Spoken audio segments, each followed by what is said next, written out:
J'accueille aussi Florent Siliki, bonsoir. Bonsoir. Fondateur de l'agence de communication La Frenchcom. On parlait justement de cette communication gouvernementale qui est très importante pour expliquer les réformes. Ça va être la tâche de Sibeth Ndiaye. C'est un bon rôle qu'elle va avoir. Elle maîtrise totalement la communication en coulisses, mais devant les caméras, qu'est-ce que ça va donner ?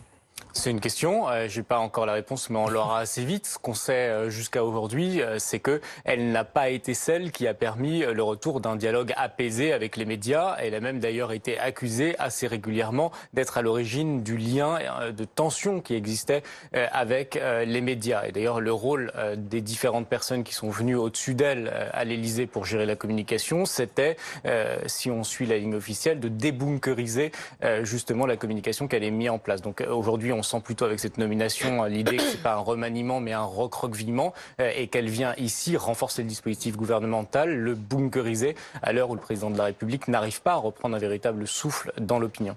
Elle a un franc-parler, il y a un risque de tension quand même dans la communication gouvernementale là.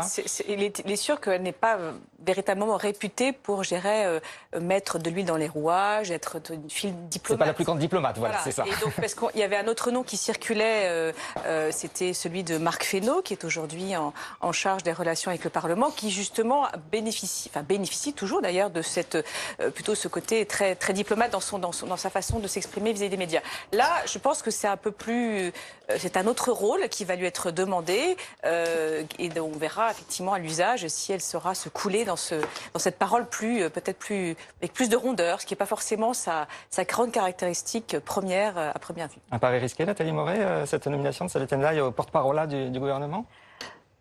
Déjà, ce qu'il faut souligner, c'est que c'est assez rare qu'une personnalité de l'ombre arrive comme ça en pleine lumière. Je veux dire, les conseillers qui deviennent des ministres sont souvent des gens sur des postes très techniques, comme le numérique. Là, on voit Cédric O, etc. Mais la communication, c'est souvent un poste qui est dévolu à une personnalité politique et déjà identifiée comme telle.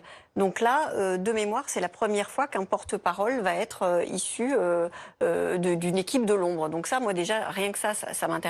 On avait vu David Martinon sous Nicolas Sarkozy. Ça n'avait pas duré longtemps. Ça n'avait pas duré longtemps. Et puis par ailleurs, il était le porte-parole de la présidence de la République et pas exactement le porte-parole du gouvernement. Voilà, c'est ça. Et c'était pas tout à fait le même poste. Effectivement, ça lui a pas réussi. Mais là, Sibeth Ndiaye, elle arrive dans un moment très particulier. Et je pense que l'urgence, c'était d'avoir quelqu'un qui soit immédiatement, j'allais dire, opérationnel. Et elle a l'antériorité du quinquennat. Elle sait exactement ce qui s'est passé depuis 2 ans. Elle connaît parfaitement les gens en charge de la communication avec Matignon, avec lesquels elle travaille depuis 2 ans. Elle connaît tous les conseillers communication du gouvernement dont elle coordonne aussi la parole. Donc j'allais dire que pour Emmanuel Macron, c'est le choix de la facilité, elle est là et elle est tout de suite dispo. Le choix de la sécurité, parce qu'effectivement c'est une très très proche, vous l'avez souligné Pascal, et effectivement c'est une assurance tout risque. Et ensuite, c'est quand même une personnalité.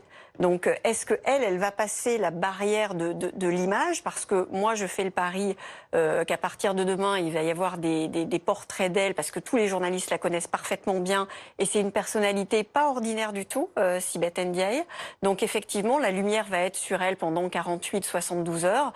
Est-ce qu'elle va transformer l'essai? Est-ce que c'est quelque chose, un nouveau rôle dans lequel elle va être à l'aise? Là, c'est la question. Là, je peux pas. Et ça commencera dès demain midi, puisqu'il y aura le Conseil des ministres le matin, et donc le compte-rendu du Conseil des ministres avec Sibeth Ndiaye. J'accueille maintenant Robert Reda. Bonsoir. Bonsoir. Vous êtes député Les Républicains de l'Essonne, donc 3 nominations pour remplacer des partants.